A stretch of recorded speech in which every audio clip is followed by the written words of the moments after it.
Most players can only dream of being as good of a murder hobo as the Redcap. You may at first think they are only vertically challenged gnomes with no fashion sense, but you'll discard that notion quickly when you meet them. Any creature that soaks its hat around in the blood of its victims and then wears it with pride is one that you shouldn't associate with. Pulled from the border folklore, these creatures were described as goblins or men, short in stature with sharp teeth, fingers resembling claws, red eyes, and shrinky hair. They wore iron boots and a cloth cap soaked red from the blood of their victims, so overall, a charming creature. The most famous story for the Redcaps is about Robin Redcap, who is the familiar of Lord William de Soulis and resides in the Hermitage Castle. Lord Soulis is depicted as a practitioner of the black arts, and his familiar, Robin Redcap, goes around committing all manner of unspeakable things to the locals. This eventually leads to Lord Soulis being boiled alive by the locals who were tired of the cruelties. While there's no mention of what happened to Robin Redcap, we can only assume he continued his cruelties throughout Scotland. While not exactly the Redcaps as we know them, we are introduced to the Powery in the second edition, The Shadow Rift, released in 1998, an adventure that takes place within the Ravenloft campaign setting. This adventure is about exploring the mysterious land within the Shadow Rift, a deep canyon swallowed up by the mists of Ravenloft. This land is ruled jointly by Queen Maeve of the Seelie Court and Lot, the Prince of Shadow and ruler of the Unseelie Court, switching out who is in charge of the Arak and the Shadow Rift every 6 months. If you had to guess which court do you think the Redcaps are a part of, we'll give you a guess. The Powery serve as assassins and spies for the Unseelie Court, who are known for being cruel and twisted. The Powery are known for their love of murder and torture, attacking any creature except a fellow Arak whenever they can. They are skilled backstabbers, quickly flitting through thick forest and plunging their daggers and teeth into unsuspecting travelers. Their attacks are often poisoned, carrying horrible pain on any they hit with their daggers, while their teeth can cause permanent blindness. If you think these cruel creatures might be looked down upon by their fellow Fae, well, you'd be wrong. If a Powery proves themselves to be truly twisted and horrible, they are given additional magical favors and can even be promoted to a changeling known as a Powerkin. It's not to see hard work and effort rewarded as they become even deadlier of assassins. Most who see a Powery only catch glimpses of them in the trees, and it's easy to think of them as some sort of pixie or sprite. Of course, that idea will immediately vanish out of your mind when you see that they are hardly a bundle of sunshine and light.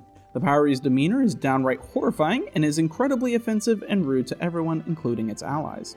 They use language that would make a sailor blush, and their foul tongue is so well known that those people who use such language are known as red tongues, or that they have a voice of a Powery. If you can get a Powery to stay in one place for longer than a second, you can see that these creatures are horrifying.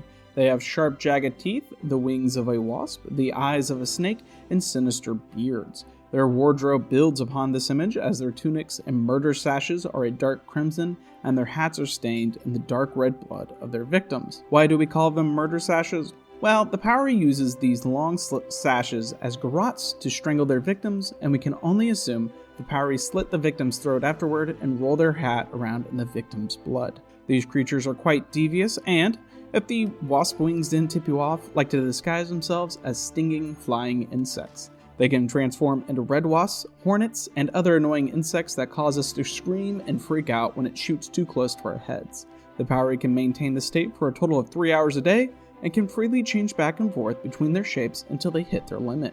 If you aren't deterred by their horrible looks, since we all know that beauty is skin deep, and maybe they are quite nice once you get to know them, and are looking to visit them at home, don't be expecting too much. Since they are only about a foot tall, their homes are quite small and are made of a paper-like substance. If you are at all familiar with a wasp nest, it's the same material that they are made from, chewed up wood that is deposited to form a nest. There are no doors, but rather holes to enter and exit from, and swarms of these creatures reside within a single nest, so we suggest not knocking it down when you try to enter. Let's say that somehow, some way, you have angered the Powery, maybe you tried to enter their home, or you just happen to be within a dozen miles of them and they decide to ruin your life. Who knows? Doing battle with the Powery is like fighting the embodiment of violence and understanding the insanity of evil in its purest form. The Powery wields small, sharp daggers that only do a single point of damage, though they often load them up with a wide variety of poisons. The Powery have a mouthful of honed teeth, which they use to bite and expose you to a permanent blinding poison. The Powery can screech and cause you to become permanently deafened. these are the least of your problems. To completely freak their victims out in the middle of combat, a Powery can smile maniacally and horrifyingly, revealing a mouthful of those sharp little teeth. This grotesque smile forces everyone within 30 feet of them to make a saving throw or become so scared that they begin fleeing for their life for several turns. While that might not seem so bad, in this edition you can't do anything but panic and run for your entire turn, and you are not nearly as fast as a Powery is, so they can easily chase after you and continue to attack you while you are panicking and unable to defend yourself.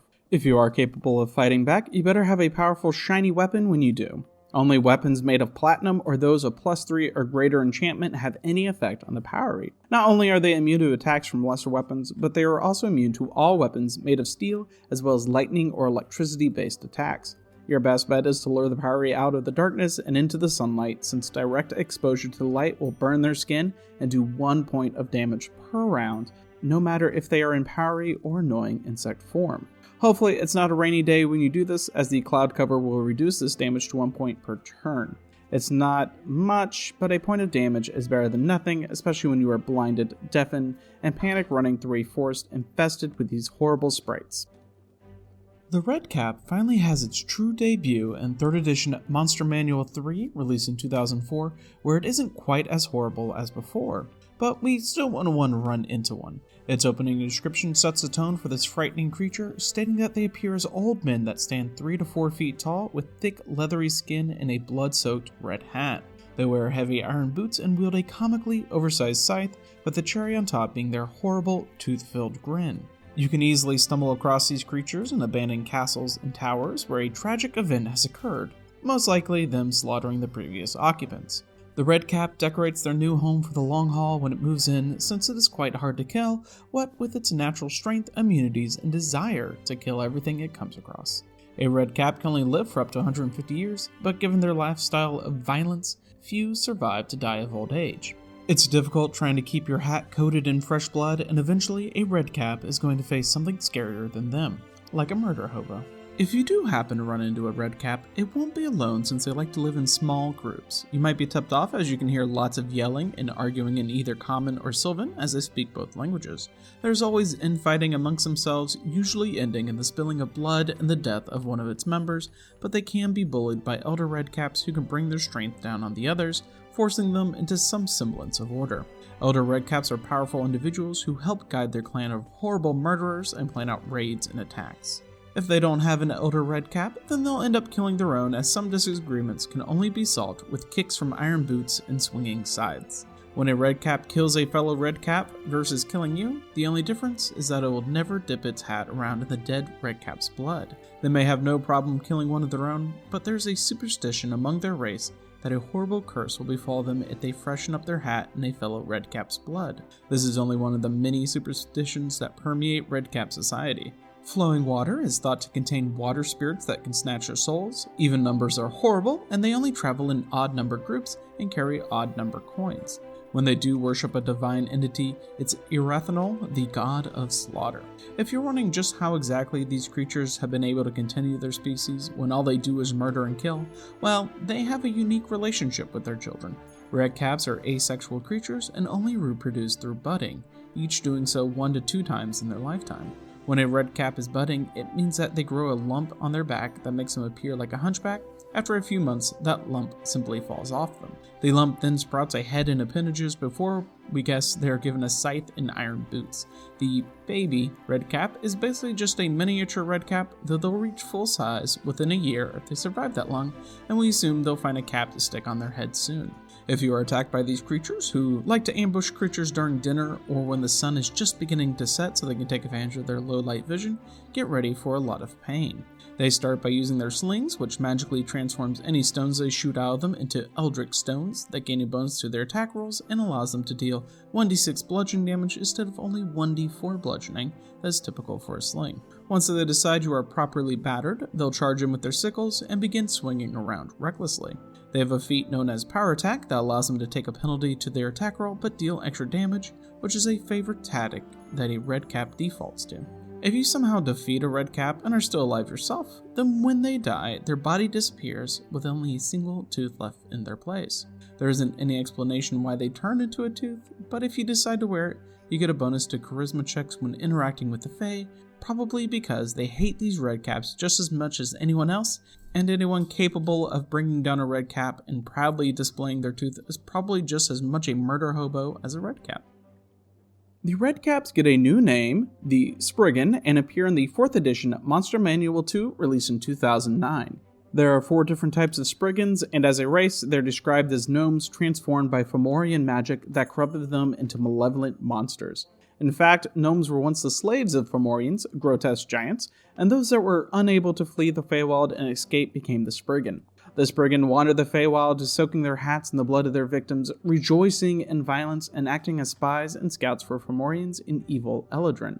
We have to wonder if the gnomes left behind have a special hatred for their kin that made it out, and we recommend caution if you happen to play a gnome and encounter the Spriggan. The Spriggan Powries, the creature we are most interested in, though Spriggan lore says they are all known by the Redcap moniker, and in fact, they soak their shirts and pants in blood as well. As with the previous incarnation of the Redcap, these creatures wield a sickle to deadly effect. When they strike you with their sickle, you begin bleeding profusely until you can succeed at a saving throw to end the effects. Constantly bleeding isn't good, especially since a bleeding creature gives the Powry additional damage that they deal against them. Their favorite ability, though, is their Hamstring ability, which knocks the target prone, slows them down like a slow spell, and causes them to bleed profusely until they can get their wound mended. We can only imagine that they are slicing through the back of your leg with wicked scythes, and then they get to laugh as you howl in pain, rocking back and forth on the ground. This is where their next ability, Punt the Fallen, comes into play, where they just kick you as hard as they can, knocking you back 15 feet. So while you are on the ground, screaming in pain and holding your leg, the Spriggan kicks you so hard in the ribs you go flying backwards. Of course, if you happen to put the Powry in a tricky situation, and you happen to be bleeding, they can just slide away from you without provoking any attacks of opportunity. Where are they able to do this? Well, they use all the blood pouring out of your body to slide away like they are on a slip and slide. The other 3 Spriggans are the Giant Soul, Thorn, and Witherer. Giant souls retain the strength of their oppressors, being able to extend their arms to the length of a giant and then slamming you in the face with them. Thorn Spriggans can mark and inflict creatures with a curse of brambles.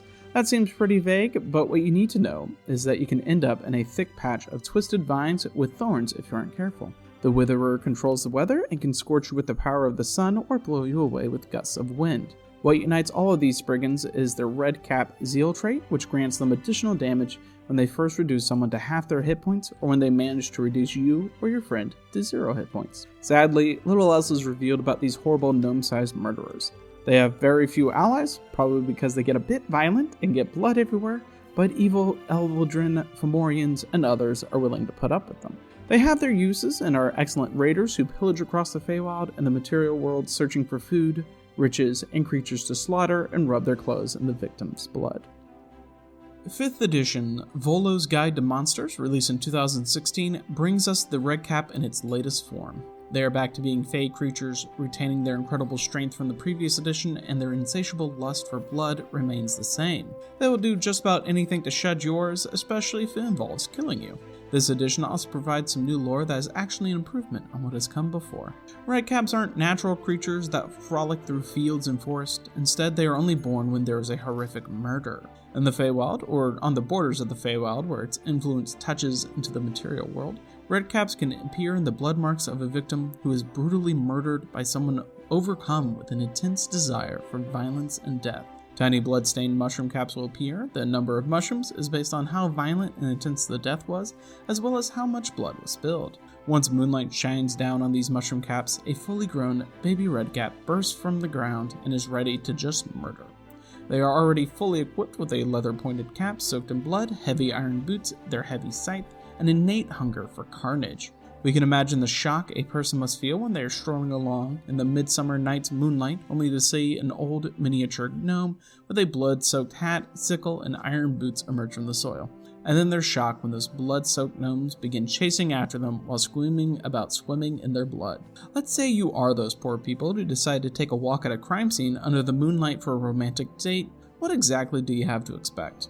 Well, luckily, you'll at least hear these creatures before they see them, as their heavy iron boots make it so they are pretty ineffectual at sneaking up on creatures, which actually reflects their personality. They are loud, confrontational, and overcome with a bloodlust that turns them into a chaotic murder machine, so they'll be quite loud as they yell and scream as they run up to you, and then kick you as hard as they can with their iron boots. If this doesn't just outright kill you, like it would for a normal commoner, then you are knocked prone, and as you're scrambling away from them, they'll continue to kick you if you start getting too far away. If you can't quite outrun these little murder gnomes, then they'll take out their intense hatred of your life with their sickle, stabbing and tearing into you 3 times every round until you die or you kill them. If you do die, you'll get to feel them rubbing their hats in your blood as your soul leaves for the Shadowfell, where the Raven Queen will send you on your way to your afterlife. Redcaps are typically solo creatures, probably because they can't stand the idea of a kill stealer, and if they want a job, will gravitate toward patrons who don't mind their weird habits, like washing their clothes in blood. This brings us to our favorite appearance of the Redcap in Baldur's Gate Descent to Avernus, released in 2019. In this adventure, a night hag known as Maggie has made a deal with an Eldrin supplier to always have at least 60 Redcaps and 30 Madcaps at her base. Madcaps are like Redcaps, but dialed up to 12 since they decided it would be a good idea, as a Redcap, to dip their hat in demon ichor, transforming them into even more of a chaotic fae than before. This doesn't give them any new abilities or features, but does give them a new hat that is almost fused into their skin and transforms them into an even madder creation. If you thought Redcaps are bad, Madcaps make them appear restrained and calm. Redcaps are the penultimate murder hobo, with only the edgy rogue with a tragic backstory beating them out. If you and your group are looking to become bad guys that spread devastation and destruction, the Redcap is a creature you have to learn from. We recommend only learning from books and folklore, though, as they probably don't take interns, and if they do, it's only a ploy to soak their hat in your freshly spilled blood.